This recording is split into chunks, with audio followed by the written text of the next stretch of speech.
تابعین میں خواجہ حسن بصری رحمۃ اللہ تعالیٰ علیہ تھے، سیدنا ابو بکر صدیق رضی اللہ عنہ کے بعد ہمارے سلسلے کے سرخیل ہیں، سرتاج ہیں، سردار ہیں، تابعین میں سے تھے۔ پھر ان کے بعد اس سلسلے کے بھی کتنے عظیم لوگ گزرے، باقی سلاسل کے کتنے اولیاء اللہ گزرے، کتنے کتنے نامور لوگ گزرے۔ ہر نامور آدمی کے ساتھ اگر کروڑوں نہیں تو لاکھوں لوگ ضرور وابستہ ہوئے۔ عجیب بات یہ ہے، پوری تاریخ تصوف دیکھ لیجئے، کیفیات قلبی اور ذکر قلبی بڑے سے بڑے ہستی نے بھی 4 5 10 آدمیوں کو سکھا دیا، باقی کو زبانی اصلاح پہ رکھا، اوراد و وظائف تسبیحات بتائیں، نماز روزے کی تلقین کی۔ یہ دولت عام نہیں ہوئی 2 4 5 لوگوں کو۔ خواتین کا باب جب ہم دیکھتے ہیں تو ہمیں پوری تاریخ تصوف میں مڑ توڑ کے حضرت ایک رابعہ بصری رحمۃ اللہ علیہ کا نام نامی ملتا ہے خواتین میں، اور کوئی قابل ذکر نام تاریخ تصوف میں نہیں ملتا۔ وہ بھی حضرت حسن بصری رحمۃ اللہ علیہ کی نظر کرم کی مرہون منت تھی، انہیں کی شاگرد رشید تھیں۔ تو ایک خاتون کو انہوں نے توجہ دی اور گنتی کے مردوں، باقی کو ظاہری اصلاح پہ رکھا۔ وجہ کیا تھی؟ وجہ یہ تھی کہ زمانہ نیکی کا تھا، کثرت بھلے لوگوں کی تھی، برائی کم تھی، ضرب پڑی تھی برائی پر محمد الرسول اللہ صلی اللہ علیہ وسلم کی تلوار کی، اور برائی کم ہو گئی، بہت کم ہو گئی تھی، چیزیں ظاہری اعمال سے بیلنس رہنے لگ گئی۔ اب نوبت یہاں پہنچ گئی ہے، برائی اتنی بڑھ گئی ہے کہ اب لوگ برائی کو برائی نہیں کمال سمجھتے ہیں۔ آپ کافروں کو تو جانے دیجئے، وہ تو ہیں کافر، ہر برائی کو اچھا سمجھنے ہیں، اور یہ تو اللہ کی سزا ہے کہ کافر کو برائی بھلی معلوم ہوتی ہے، یہ بھی اللہ کی ایک سزا ہے کہ وہ اسی میں لگا رہتا ہے۔ آپ مسلمانوں کو دیکھیے، آپ کو مسلمانوں میں لاکھوں ایسے لوگ ملیں گے جو قتل کر کے، ڈاکہ کر کے، لوگوں پر ظلم کر کے فخر کرتے ہیں، میں نے اتنے قتل کر دیے، میں نے اتنے ڈاکے کیے، میرا کسی نے کچھ نہیں بگاڑا۔ یہ آپ کے ملک میں کیا ہو رہا ہے؟ سینکڑوں لوگ روز مارے جا رہے ہیں، نہ مارنے والے کو پتہ ہے کہ میں نے کس کو گولی ماری، نہ مرنے والے کو پتہ ہے کہ مجھے کس نے گولی ماری۔ یہ تو فیصلہ قیامت کو ہوگا، اور پھر لوگوں کو اس پہ شرمندگی نہیں، مارنے والوں کو فخر ہے کہ میں نے یہ کر دیا، میں نے وہ کر دیا۔ برائی اس حد تک بڑی، اللہ کریم نے حضرت جی رحمۃ اللہ تعالی علیہ کی برکات کو عام کیا، اور حضرات و خواتین، مرد، عورتیں کیفیات اور انوارات سے سیراب ہونے لگے۔ اب یہ ایک ایسا اللہ والوں کا گروہ بن گیا ہے، اللہ کی شان ہے کہ یہ پوری دنیا میں موجود ہے۔ 2 ہیں یا 4 ہیں، 10 ہیں یا 5 ہیں، 500 ہیں یا 5000 ہیں، لیکن دنیا کا کوئی گوشہ ایسا نہیں ہے جہاں اب نسبت اویسیہ کے حاملین ذکر نہ کر رہے ہوں۔ کیا عجیب اللہ کی شان ہے کہ ہمارا جو رات کا ذکر گھنٹہ بھر کے لطائف ہوتے ہیں، آسٹریلیا سے امریکہ کی مغربی ساحلوں تک اور چین سے افریقہ تک اس میں لوگ شامل ہوتے ہیں۔ تو یہ اس کی قدرت کاملہ ہے کہ اس نے جہاں جہاں برائی کا بوجھ بڑھ رہا ہے وہاں وہاں اپنے نام کی برکات رکھ دی ہیں، دنیا کو چلانے کے لیے ابھی دنیا کی کچھ عمر باقی ہے.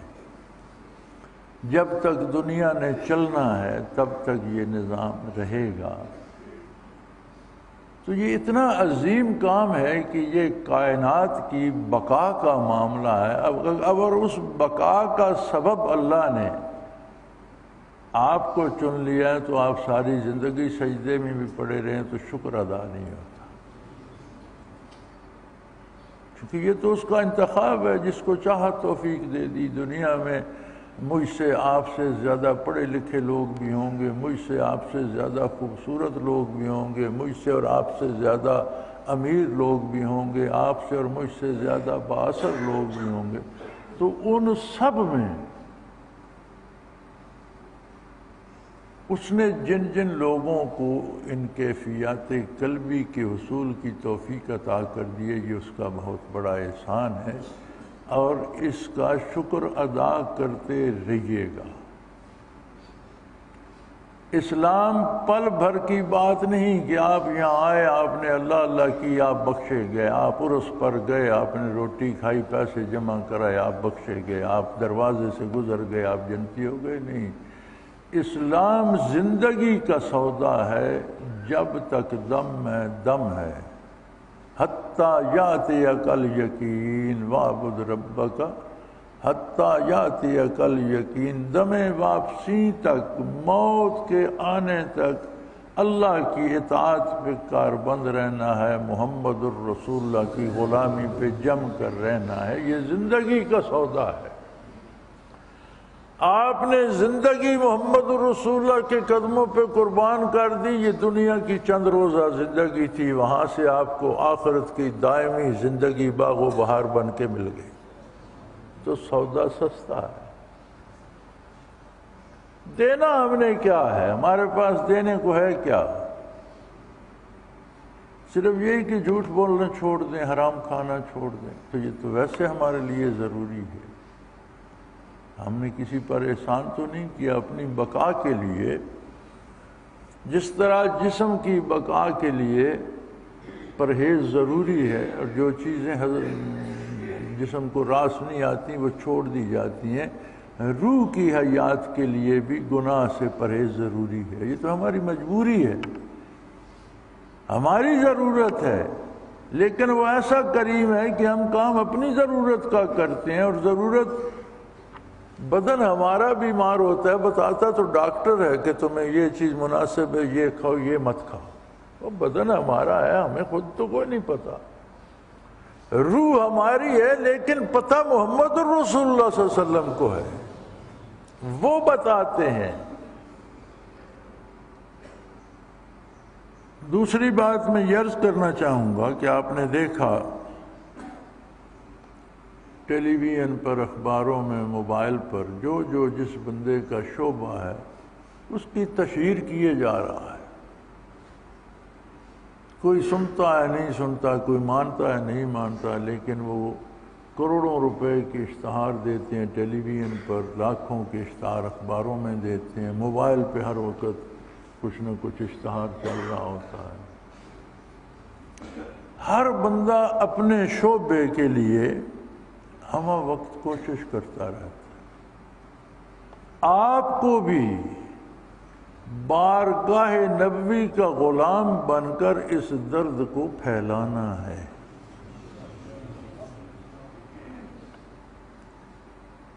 مولانا تھانوی رحمۃ اللہ علیہ سے کسی نے ان پر طعن کیا، یہ تھانوی صاحب لوگوں کو خراب کر رہے ہیں. وہ بھی ذکر اذکار بھی سکھاتے تھے، صاحب سلسلہ بھی تھے. یہ لوگوں کو خراب بھی کر رہے ہیں. تو وہ جہاں تشریف کسی نے آ کر بتایا کہ یہ فلاں بندہ کہہ رہا تھا کہ تھانوی صاحب لوگوں کو خراب کر رہے ہیں، تو انہوں نے ہنس کے فرمایا کسی نے ہمیں بھی خراب کیا تھا.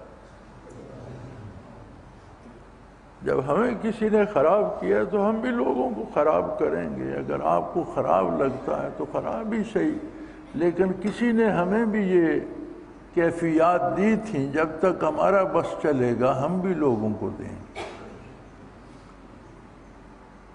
تو لوگ شاید آج بھی کہتے ہوں گے، کچھ ایسے بھی ہوں گے کہ لوگوں کو خراب کر رہے ہیں، تو ہمیں بھی کسی نے خراب کیا تھا، ہم لوگوں کو کر رہے ہیں، لوگوں کو چاہیے کہ وہ آگے بڑھائیں اس کو۔ یہ وہ دولت ہے جو بانٹنے سے بڑھتی ہے، دنیا کی دولت جمع کرنے سے بڑھتی ہے، روحانی دولت تقسیم کرنے سے، بانٹنے سے بڑھتی ہے۔ تو کوشش کریں جن سے آپ کو محبت ہے، جن کا آپ بھلا چاہتے ہیں، جن کی آپ بہتری کے طلبگار ہیں، وہ اپنے ہیں یا دوست ہیں، اس کو آگے بڑھائیے۔ اللہ جس جس کو توفیق دے، یہ بہت بڑی نعمت ہے، اور اس میں ہمارا کوئی کمال نہیں، نہ میرا نہ آپ کا، یہ محض اللہ کا احسان ہے، برکات ہیں شیخ سلسلہ رحمۃ اللہ تعالیٰ علیہ کی، اور اس کے نظام بڑے نرالے، بڑے عجیب ہیں۔ وہ جیسی منصوبہ بندی فطرت کرتی ہے کوئی نہیں کر سکتا۔ اسے پتہ تھا، وہ جانتا تھا، وہ عالم الغیب والشہادہ ہے کہ دنیا کے حالات کیسے ہوں گے۔ اس نے 3-4 صدیاں پہلے حضرت سلطان العارفین رحمۃ اللہ تعالیٰ علیہ کو مدینہ منورہ سے منتقل فرما کے یہاں پنجاب میں بھی، دنیا اپنے گھر چھوڑ کر حرمین کو جاتی ہے، اور یہ صاحب حال، صاحب نسبت، اعلی مقامات کے حامل سلطان العارفین مدینہ منورہ چھوڑ کر چلے آئے۔ پھر 3 صدیاں بیت گئیں، ایک بزرگ کا مزار ہے، لوگ چڑھاوے چڑھا رہے ہیں، بدعتیں ہو رہی ہیں، یہ ہو رہا ہے۔ پھر وہ وقت آیا جب وہاں سے حضرت جی رحمۃ اللہ تعالیٰ علیہ کو فیض نصیب ہوا، پھر اللہ نے حضرت جی رحمۃ اللہ علیہ کو سبب بنا دیا۔ آج جب برائی کا طوفان اٹھا تو ایک اللہ والوں کا لشکر بھی پوری روئے زمین پر اللہ اللہ کرنے والا بھی قائم ہو۔ یہ نہ میری تدبیر ہے نہ آپ کی، یہ اس مالک الملک کی تدبیر ہے جس نے صدیوں سے منصوبہ بندی کر کے۔ تو اگر اتنی قیمتی بات ہے اور اس میں اس نے ہمیں سعادت بخشی ہے کہ ہم اس میں داخل ہو جائیں، تو پھر اس کا کتنا بڑا احسان ہے۔ پھر یہ ہمارا کمال تو نہیں، یہ اس کی عطا ہے، اور اس نے ہمیں توفیق بخشی کہ اس عہد فاسق میں اللہ نے ہمیں اپنی انوارات و تجلیات سے روشن سینے اور قلوب عطا کیے، اور برائی کے معاملے میں نیکی کا پلڑا برابر رکھنے کا سبب بنا دیا۔ یاد رکھیں، جس دن کوئی اللہ اللہ کرنے والا نہ ہوگا، قیامت آ جائے گی۔ نبی علیہ الصلوۃ والسلام سے عرض کیا گیا کہ رسول اللہ قیامت کب قائم ہوگی؟ فرمایا حتیٰ لا یقال اللہ اللہ، کما قال رسول اللہ صلی اللہ علیہ وسلم، کہ جب کوئی اللہ اللہ کہنے والا نہیں ہوگا قیامت آ جائے گی۔ تو میرے بھائی، میں کوئی تقریر نہیں کرنا چاہتا، نہ کر رہا ہوں، بات سمجھانا چاہتا ہوں۔